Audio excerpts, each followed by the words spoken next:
Good afternoon. I'm 14 First Alert meteorologist Arden Gregory here with your afternoon streaming show. We have heat alerts across, just eyeballing it, I would say about a third of the country here, with all these orange boxes being heat advisories, and then the brighter sort of purplish pink there, extreme heat warnings. Then we've also got an extreme heat watch over parts of Florida there, but we've got areas stretching from Minnesota and South Dakota all the way down to Florida and as far east as the East Coast up into Boston there under these heat alerts, and the tri-state is caught right in the middle. We have an extreme heat warning in effect for most of the tri-state today and tomorrow, and then a heat advisory that is in place for all the counties highlighted in orange here today, tomorrow, and then the heat advisory continues over into Wednesday. Wednesday may not be as hot as today, but it is still going to be dangerously hot across the entire tri-state. If you're curious what all these different watches, advisories, warnings all mean,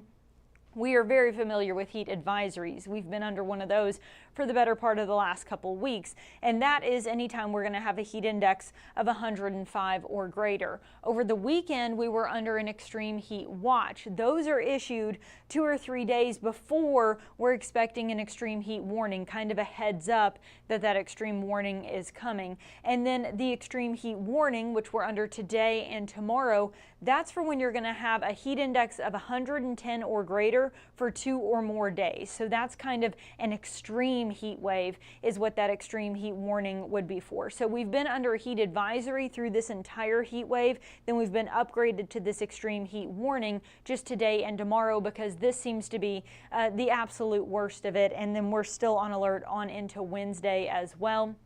So we're still on alert today, tomorrow, and Wednesday for the heat index. I also added an alert today for isolated flooding. I think it'll be very isolated. For most of us, this is not going to be a concern, but it is something I wanted you to be aware of as a possibility if these storms do manage to pop. And I'm going to go ahead and take a moment real quick to get the Facebook video pulled up on my phone so that I can see your comments if anybody has any questions along the way. There we go.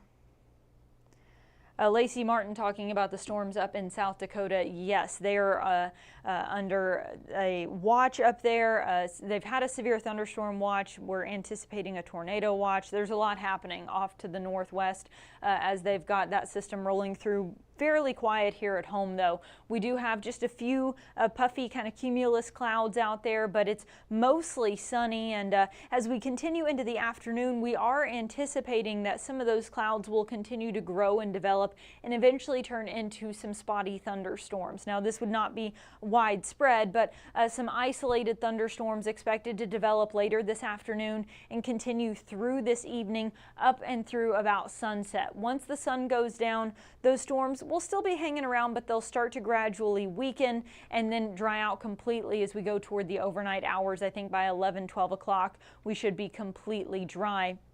Now, we're not anticipating severe weather. I want to point out that the entire tri-state outlooked in this brown color here, which is just general run-of-the-mill thunderstorms. So lightning, heavy rain, things like that, but no damaging winds, hail, or tornadoes. All of that expected to stay well off to our northwest. You can see the big red bullseye over parts of South Dakota, Minnesota, and Iowa there. They're outlooked for widespread severe storms in that area, including a risk of tornadoes as well as 80-mile-an-hour damaging wind gusts. So they could have straight line winds 80 miles an hour within some of the thunderstorms expected there later this evening and into the overnight hours. So those storms aren't really ongoing right now. They're just starting to pop over parts of North and South Dakota. But then as they push to the southeast later this evening and into the overnight hours, things are expected to get pretty ugly in those areas where you see highlighted in the orange and red there.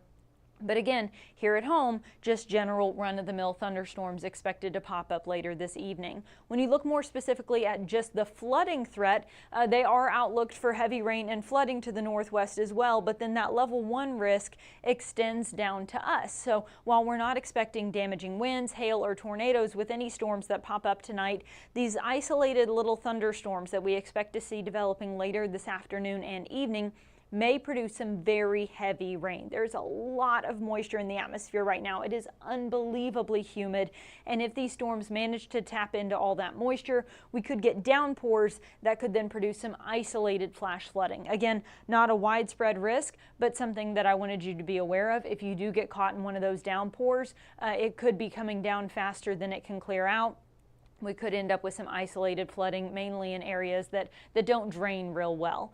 But the heat is still the main story. So flooding is just kind of a secondary isolated threat. Everybody's going to see the heat, and already dealing with the heat right now. Temperatures are in the low to mid 90s. It's 93 in Evansville and Owensboro, but look at the heat index. It feels like we are well into the triple digits, up over 110 in most locations. The heat index 110 in Owensboro, 112 in Evansville and Henderson right now, and that is because the humidity is unbelievable. The dew points are in the 80s across much of the tri-state right now. And just to give a little bit of perspective, that is unreal humidity. Dew points in the 80s is just stifling, oppressive, air you can wear kind of humidity.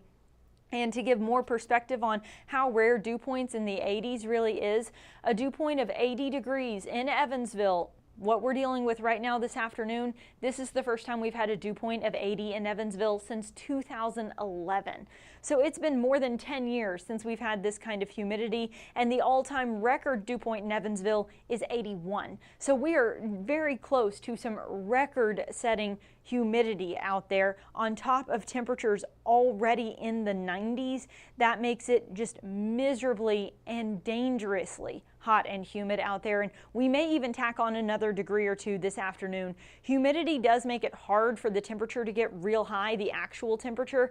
When you think about places that hit 100 degrees a lot, oftentimes that's a desert heat. So when you look out in the desert, where the air is very dry, right? Their temperatures get really, really hot in the afternoon, up over 100, and then they cool off very quickly at night. Ours is a humid heat, so it takes a lot of energy to change the temperature, just like it would with any kind of water. Think of a swimming pool, how long it takes that swimming pool to heat up versus how hot the air can be. Your first really, really hot day of the summer, the pool water is still pretty cold. It takes more time for it to heat up. The water in the air works the same way. So when it's very humid, it takes a lot of energy and a lot of time to warm it up all the way up into the triple digits. But then it also takes more time to cool it down. So we end up with what we're dealing with right now.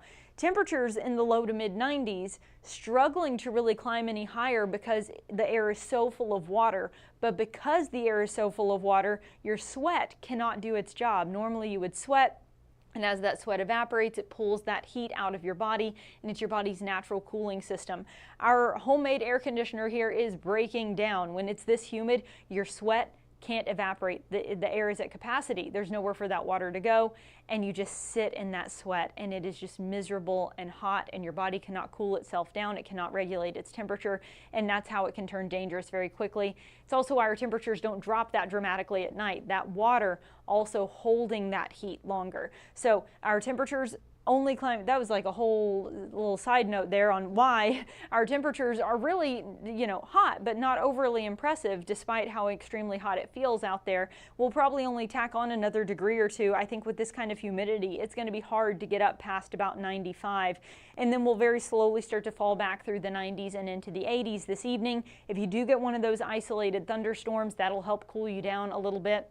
But our temperatures are only going to dip into the mid to upper 70s overnight, so it stays very warm and very muggy through the overnight hours. Then tomorrow, another hot one. It'll be mostly sunny with temperatures climbing into the mid 90s again, but much like today, that just oppressive humidity out there is going to make it feel like we're up over 110. We could see heat index values as high as 115 both this afternoon and again tomorrow afternoon. And while Wednesday may be just marginally cooler, I still think we're looking at a heat index up around 110, maybe even a little bit higher. And anything at or over 105 is considered that danger zone, where at that point Sunstroke, heat cramps, and heat exhaustion are all likely, and heat stroke is possible, and that can become fatal. So really a dangerous situation out there. We have this major risk of heat-related illnesses today and tomorrow, and even into Wednesday. But you'll notice by Wednesday, we're sort of on the edge of that. They're starting to get some relief up to the northwest,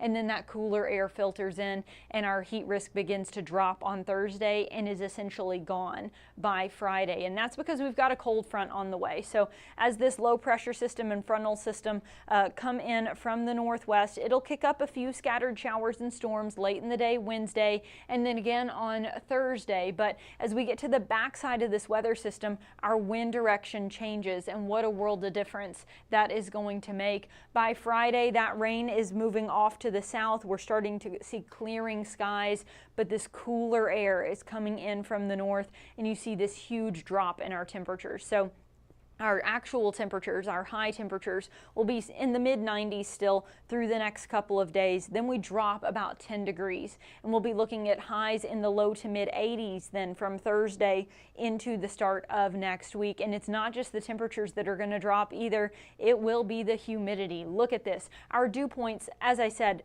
miserable, stifling for the past several days, but especially today and tomorrow getting some of the worst of it. I mean, we're way up here at the top of the map.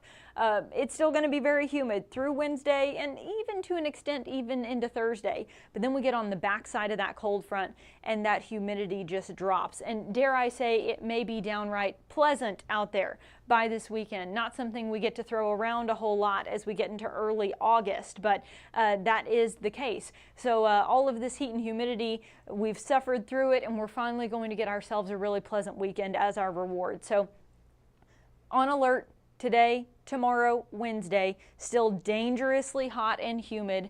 We get a few scattered showers and storms Wednesday into Thursday as that frontal system moves through, and then our temperatures drop back into the low to mid 80s with comfortable humidity as we get into the weekend. So a really beautiful weekend ahead of us, something to really look forward to.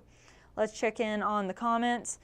Jeff Miller, I agree with you. I'm also ready for the heat wave to end. We could use some rain, that is for sure, Heath, and it looks like today's chances are pretty isolated, maybe a better chance as we get into Wednesday and Thursday, but even then I don't think it's going to be a widespread washout kind of rain. I can't guarantee that everybody's going to see that rain, but we will get that shift in our wind, and we will all get that cool down. So whether you get the rain or not, you'll at least get the benefits of the front on the backside there. I agree with you, Teresa. Just stay indoors, stay cool, drink lots of water, do what you can to stay safe out there. And yes, it's hard on anybody who works outside right now. It's actually very dangerous to be working outside. You need to be taking lots of breaks in the shade, preferably inside where there's air conditioning. You need to get your body's temperature down, and you need to drink lots of water because you lose a crazy amount of water when you're sweating as much as you will in this kind of heat. So you need to be constantly replacing that. And even if you're not working outside in this heat, still everybody right now needs to be staying very hydrated. This heat can be dangerous, so drink lots of water. Hello, Libby. I agree with you. Jeanette cannot wait until Friday. That's when this whole thing really turns the corner, and we've got a beautiful weekend ahead of us. And yes, 80 miles an hour is definitely destructive. That's the kind of wind they could be dealing with those thunderstorms up in South Dakota, Minnesota, and Iowa today. So definitely keep them in your thoughts and prayers. Thankfully, nothing like that in the forecast here at home. Right now we're not tracking anything in the tropics. We had somebody asking something about the tropics in the comments section there. No tropical systems at this time, but it's something we will continue to monitor very closely and let you know if that changes. As we all know, especially as we get later into September and October, it's not uncommon for us to see a tropical system develop in the Gulf, and then as it tracks northward, it ends up bringing rain and even severe weather to us here in the tri-state. So we always, even though we're not down near the tropics, it's always something that we're watching very closely here with the 14 First Alert Weather Team, but we don't have any tropical concerns right now, aside from the fact that the air feels tropical outside. So on alert for the heat today, tomorrow, and Wednesday. We just got to get through a couple more days, folks. Stay hydrated, stay cool, hang in there. Just a couple more days, and then we finally get that relief from the heat that we have been waiting so long for, and we've got a really beautiful weekend forecast there. All right, I'm not seeing any more questions, so I'm going to go ahead and wrap this up. Jeff Lyons will have your forecast tonight on 14 News at 4, 5, 6, and 10, and he'll be back on all of our streaming platforms for the 14 First Alert Weather Show, streaming at 9 o'clock tonight. So he'll have the very latest information and updates for you then, and if you have any more weather questions, tune in tonight at 9, and you can ask meteorologist Jeff Lyons. All right, everybody stay cool, stay hydrated, and have a great rest of your day.